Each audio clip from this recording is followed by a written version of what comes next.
दिखने में हैंडसम, पढ़ने में अव्वल, खेल में और भी अव्वल, लेकिन गलत संगत ने उसे जुर्म की दुनिया में धकेल दिया और एक दिन उसका भी बहुत बुरा अंत हुआ। नमस्कार, आप देख रहे हैं BDF न्यूज की क्राइम सीरीज खलनायक। आज हम बात करेंगे इस एपिसोड में दिल्ली NCR के कुख्यात गैंगस्टर और दिल्ली का दाऊद इब्राहिम कहे जाने वाले नीरज बवानिया के भाई शक्ति दादा के जीवन के बारे में कि आखिर शक्ति दादा की हत्या क्यों की गई, जबकि सभी को पता था कि शक्ति दादा उसका भाई है जिसे दिल्ली NCR का दाऊद इब्राहिम कहा जाता है। तो चलिए वीडियो की शुरुआत करते हैं। हरियाणा के झज्जर जिले के एक गाँव में 1995 को जाट परिवार में पैदा हुआ था शक्ति दादा। उसका परिवार एक किसान परिवार था, या फिर उसे हम संपन्न किसान परिवार कह सकते हैं। किसी भी चीज की परिवार में कोई दिक्कत नहीं थी। दिखने में भी शक्ति दादा बहुत ज्यादा सुंदर था। शुरुआत में पढ़ने लिखने में बहुत ठीक था। उसके मामा दिल्ली के नजफगढ़ के कांग्रेस से विधायक भी रह चुके हैं। नजफगढ़ के जिस विधायक मामा से शक्ति दादा का रिश्ता था, उसी विधायक मामा से दिल्ली NCR के कुख्यात गैंगस्टर नीरज बवाना का भी एक रिश्ता था।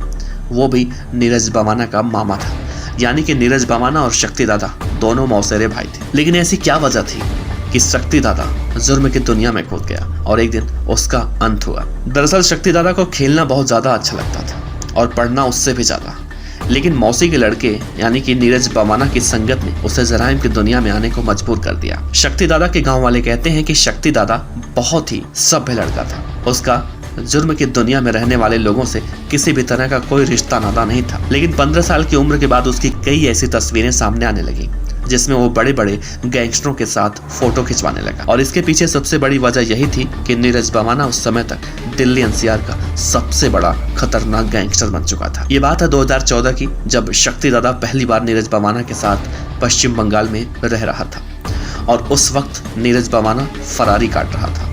और कहा जाता है कि उसकी फरारी काटने में शक्ति दादा ने नीरज बवाना की बहुत ज्यादा मदद की थी और यहीं से उसका भी इंटरेस्ट जराइम की दुनिया में धीरे धीरे होने लगा और वो एक एक कर छोटी छोटी वारदातें करने लगा। लेकिन छोटी छोटी वारदातों को अंजाम देते देते वो कब बड़ी बड़ी वारदातों को अंजाम देने लगा उसे खुद ही नहीं मालूम चला।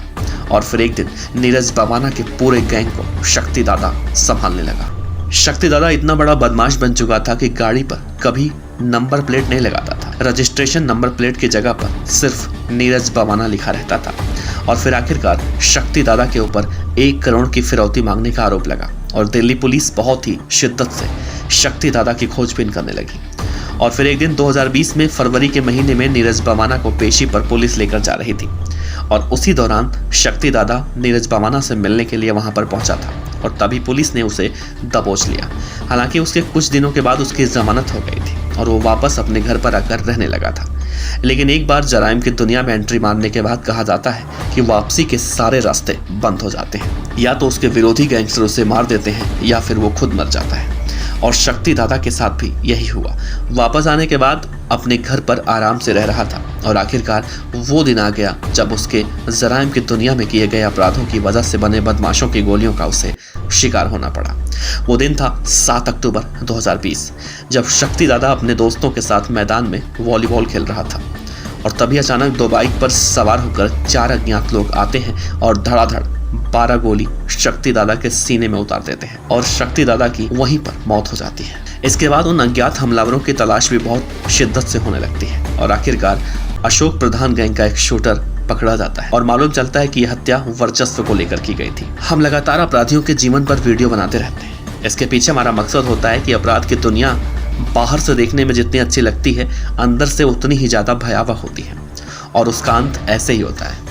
चाहे वो जयपाल भुल्लर हो, विक्की गोंडर हो, सुक्खा गहलोत हो, दुर्लभ कश्यप, सभी का यही हाल होता है। कहा जाता है कि नीरज बवाना उसे इतना प्यार करता था कि उसे खरोच तक आती थी तो नीरज बवाना को बहुत ज्यादा तकलीफ पहुंचती थी। शक्ति दादा की मौत के बाद ये भी बातें निकलकर सामने आती हैं कि नीरज बवाना आज भी शक्ति दादा को याद करके रोता है। लेकिन अब रोकर क्या फायदा? अब आप ही बताइए, शक्ति दादा के जुर्म की दुनिया में आने के पीछे नीरज बवाना का हाथ है या नहीं?